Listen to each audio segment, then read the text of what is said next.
Et si le fait d'avoir systématiquement la note maximale à tous ces examens, bah, c'était en fait la preuve éclatante qu'on a complètement arrêté de réfléchir. C'est super provocateur dit comme ça, mais oui. Bah ouais. Aujourd'hui, on fait une grande plongée au cœur de ce qu'on pourrait appeler le grand malentendu de la réussite. En fait, on va vraiment décortiquer cette ligne, cette faille presque invisible qui sépare le fait d'accumuler frénétiquement des bonnes notes d'une véritable compréhension du monde. Parce qu'il y a une différence fondamentale entre être intelligent et être simplement conforme. Voilà, et l'idée, c'est de comprendre ce décalage. Alors, bon, décortiquons tout ça. Oui, parce que cette distinction, en fait, elle remet en cause l'intégralité de nos critères de validation sociale. Historiquement, notre société, elle a pris l'habitude de mesurer l'intelligence humaine à travers un prisme qui est extrêmement étroit, quoi. C'est-à-dire la capacité à recracher un truc précis. Exactement. Produire un résultat attendu par une autorité et dans un temps très limité. Et ce que cette approche révèle, quand on la regarde avec un microscope psychologique, on va dire, Ouais. c'est qu'elle récompense massivement l'obéissance aux règles, au détriment de l'agilité intellectuelle ou même de la pensée critique, tu vois. On confond totalement la fluidité d'exécution avec la profondeur d'analyse. Et c'est exactement ce qui rend cette mécanique si insidieuse, je trouve. Parce que c'est pas une rupture brutale. Un enfant, il rentre pas de l'école un mardi soir, genre en ayant soudainement perdu toute sa créativité. Non, ça se fait pas en un jour, c'est clair. C'est un ajustement qui est millimétré. C'est un glissement super lent qui est en plus pavoisé de bons points, de félicitations sur le bulletin, et qui finit par redessiner carrément l'architecture de son esprit, quoi. Ouais, le cerveau se câble différemment. Et pour vraiment saisir comment cette curiosité, elle se métamorphose en conformité, bah, il faut observer l'enfant au tout début de son parcours, quand il débarque dans le système avec un esprit totalement vierge de tous ses filtres. À ce stade initial, la curiosité, elle est à l'état brut. C'est presque chaotique en fait. Un jeune enfant qui explore le monde, il fonctionne par tâtonnement permanent. Ouais, c'est les fameuses questions en rafale. Voilà. Il pose des questions tout le temps, il insiste, il digresse. Sa démarche, elle n'est pas du tout guidée par la pertinence sociale de sa question ou par le fait qu'on est au chapitre 3 du manuel. Il s'en fiche de ça. Ils veulent juste savoir. Il veut sincèrement comprendre pourquoi le ciel est bleu ou pourquoi tel objet y tombe et pas l'autre. Sauf que dans une structure de groupe organisée, genre une classe de 30 élèves, Là, cette soif d'exploration pure, ça devient super vite un élément perturbateur. La question hors sujet, elle ralentit le rythme de tout le monde. Elle dérange l'ordre établi. ouais, le prof a un programme à finir, quoi. Exactement. Donc très vite, l'enfant, il assimile une leçon qui n'est pas écrite, mais qui est omniprésente. Il y a certaines questions qui attirent des sourires et de l'approbation, et il y en a d'autres, même si elles sont hyper intéressantes, qui génèrent juste de l'impatience. Et c'est là qu'il y a un basculement. Le basculement qui s'opère dans son cerveau à ce moment précis. En fait, l'élève, il cherche plus à comprendre le monde, il cherche à déchiffrer les attentes de la personne qui est au tableau. C'est exactement ça. Le but du jeu, il a changé. C'est plus du tout comment ça marche, c'est comment je peux fournir la réponse qui fera sourire l'autorité dans la pièce. C'est fou. Et on apprend à ne pas déranger, en fait. Tu sais, j'ai une analogie pour ça. C'est un peu comme dans les jeux vidéo en monde ouvert, les fameuses open world. Ah oui, je vois très bien. Au tout début, le joueur il débarque, il explore chaque recoin par pure curiosité. Il va escalader une montagne virtuelle juste pour voir le paysage ou tester la physique du jeu. L'action en elle-même, c'est sa récompense. Il joue vraiment pour jouer, quoi. Voilà, mais après quelques heures, le cerveau il pige les mécaniques du système. Il réalise que pour gagner, pour débloquer le super équipement, il faut arrêter de flâner. Ouais, il faut rentabiliser le temps. Exactement. Il faut suivre aveuglément la petite flèche jaune sur la mini-carte. Et du coup, le joueur, il arrête de regarder le monde autour de lui, il fixe juste cet indicateur abstrait. Il optimise pour aller du point A au point B et amasser ses points. Et le parcours scolaire classique, il est calqué exactement sur ce modèle de la flèche jaune. C'est ça. Mais attends, si on pousse la réflexion un peu plus loin. Vas-y. Analyser les règles d'un environnement nouveau, comprendre ce qui déclenche la récompense et adapter son comportement direct pour gagner. Mais au fond, cette capacité à s'adapter si vite aux règles du jeu, n'est-ce pas déjà une preuve de grande intelligence d'adaptation? Mais totalement. Le joueur qui suit la flèche ou l'élève qui cherche la bonne note, il n'est pas stupide du tout. Il a piraté le système pour survivre, en fait. Ouais, c'est un hacker de l'école, quoi. C'est un mécanisme de survie redoutablement efficace. L'enfant déploie une forme d'intelligence sociale et stratégique qui est super sophistiquée. Donc l'enjeu, c'est pas de nier cette adaptation, mais c'est d'en observer les conséquences sur le temps long. C'est-à-dire? Au niveau du cerveau, au niveau neurologique, ouais. Quand cette stratégie, elle est activée et récompensée tous les jours pendant 15 ans, elle creuse des sillons neuronaux dominants, Le cerveau, il devient hyper performant pour détecter les attentes des autres. D'accord. Mais en contrepartie, les zones qui sont dédiées à la pensée divergente, à la remise en question spontanée, elles s'atrophient, tout simplement par manque d'utilisation. On sacrifiait la substance pour l'efficacité, en gros. Voilà. Ce qui nous amène du coup à parler de la nature exacte de cette intelligence. Celle qui a été forgée par 15 années de survie scolaire. Ce qu'on appelle souvent l'intelligence dirigée. L'intelligence dirigée, oui. C'est vraiment l'héritage direct de la révolution industrielle. Ah oui, l'école moderne a été pensée à ce moment-là. Exactement. L'école moderne, elle a été structurée pour fournir une main-d'œuvre fiable aux usines et aux bureaux.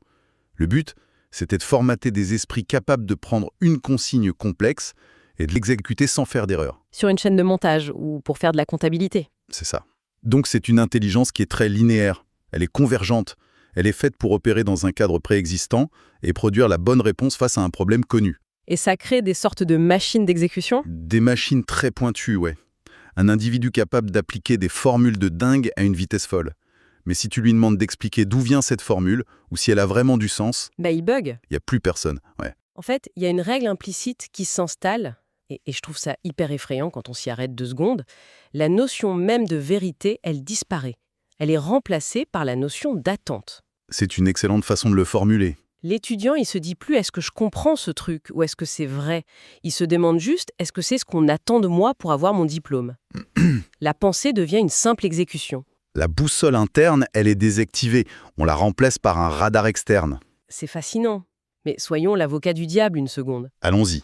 Dans le monde professionnel, le monde réel, quoi, un patron, souvent, il attend qu'on exécute une tâche précise, vite et bien. Il n'a pas forcément envie qu'un employé remette en question tout le modèle économique de sa boîte à chaque réunion du lundi matin. Non, c'est sûr. Donc cette intelligence dirigée, cette capacité d'exécution, est-ce que c'est pas exactement ce que la société marchande réclame?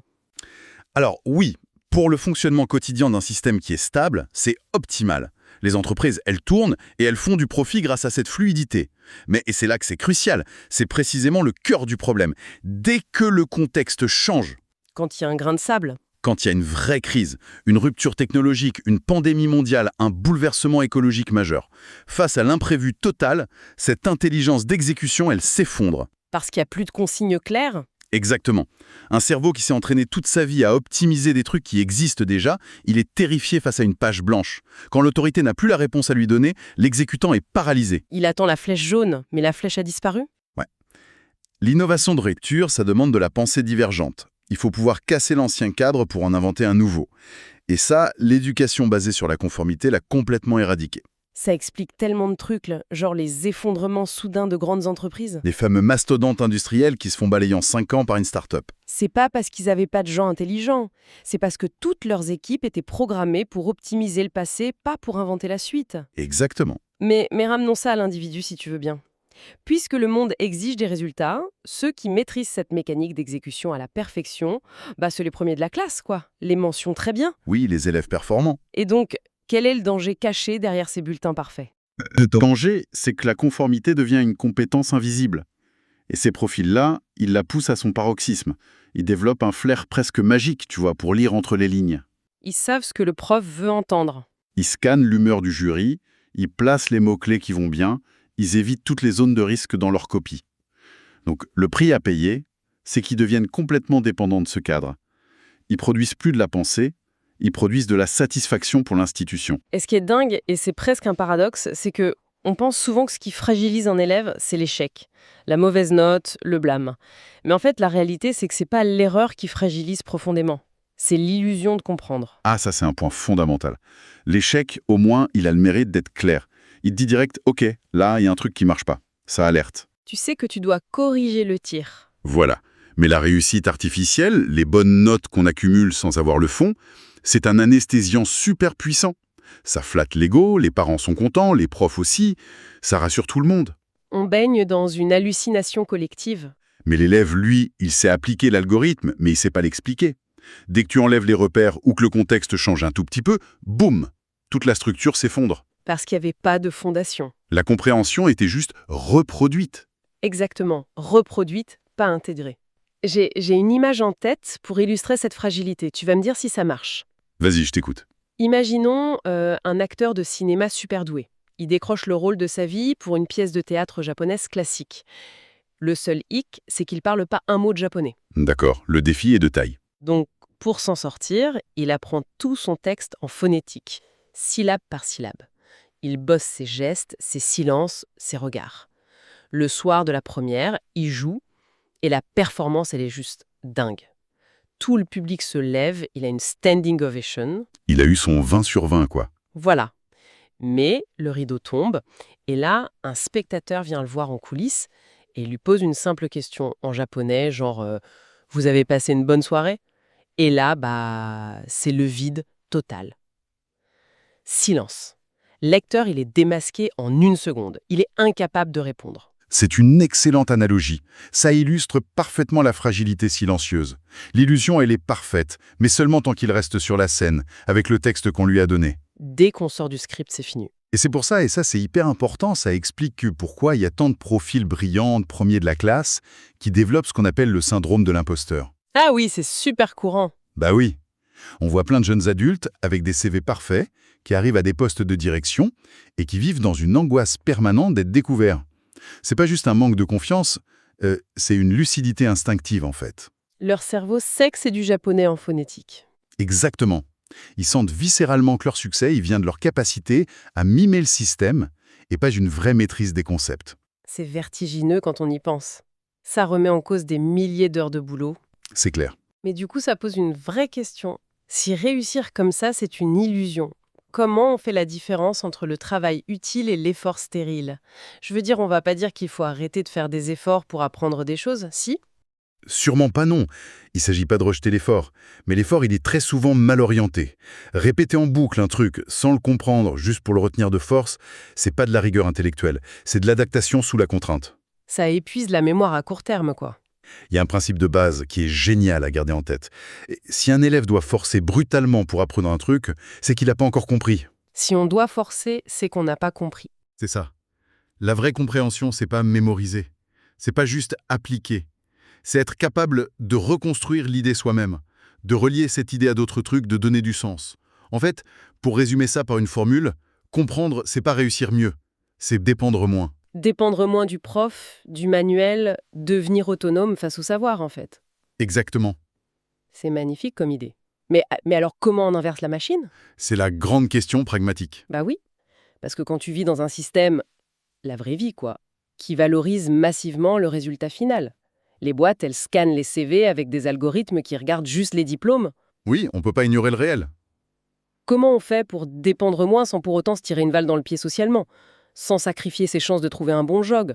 On a l'impression que c'est une injonction hyper paradoxale. C'est vrai. Et la solution, c'est ni la soumission aveugle, ni la rébellion totale où on décide de rater tous ces examens par principe. Ce serait contre-productif. Le vrai secret, c'est de changer son propre dialogue intérieur, de construire une architecture parallèle. En fait, l'élève, il peut tout à fait continuer à jouer le jeu de l'institution. Passer les examens, prendre les bonnes notes. Voilà, sécuriser son avenir. Mais quand il est seul face à la matière, au lieu de se demander quelle est la bonne réponse à retenir, il doit s'imposer une nouvelle routine. Il doit toujours se demander pourquoi c'est cette réponse et comment on en est arrivé là logiquement. Il fait de la rétro-ingénierie sur le cours, quoi. Exactement. Il démonte le moteur pour voir comment ça marche. C'est un processus d'auto-évaluation constant. Ça demande un effort cognitif énorme sur le moment parce qu'il faut accepter de plonger dans le je sais pas et de gratter. Ouais, c'est moins confortable que d'apprendre par cœur. Beaucoup moins. Mais c'est la seule façon de s'immuniser contre cette fameuse fragilité silencieuse. Tu joues le jeu, mais tu n'es plus dupe de tes propres succès. Et le jour où les règles changent, toi t'es prêt. Exactement. T'es devenu un vrai architecte autonome. Bon, si on résume l'arc de notre exploration là, on est passé de cet enfant avec sa curiosité libre qui finit par la perdre dans le laminoir du système pour s'adapter. Et qui développe cette intelligence d'exécution. C'est ça, cette illusion d'intelligence qui est en fait juste basée sur l'attente de l'autre. Tout ça pour découvrir au final que la véritable compréhension, c'est une forme d'indépendance. La clé, c'est pas d'empiler les diplômes ou les bonnes notes, mais de se libérer du besoin d'un cadre extérieur pour réfléchir. C'est l'essence même de l'émancipation intellectuelle. Et pour clore cette discussion, on pourrait laisser flotter une petite idée nouvelle, un petit test pour ceux qui nous écoutent. Oh, j'aime bien l'idée. Si on accepte que la réussite scolaire, c'est souvent un mirage, on peut se demander, et si le test ultime de la véritable compréhension, c'était pas du tout d'être capable de passer un examen de niveau universitaire hyper pointu? Ah.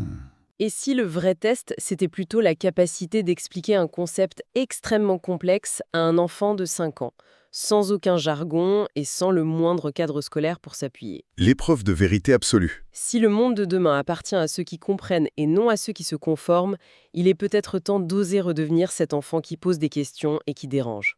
C'est une excellente conclusion. Merci d'avoir plongé avec nous aujourd'hui dans ce grand malentendu. Avec grand plaisir.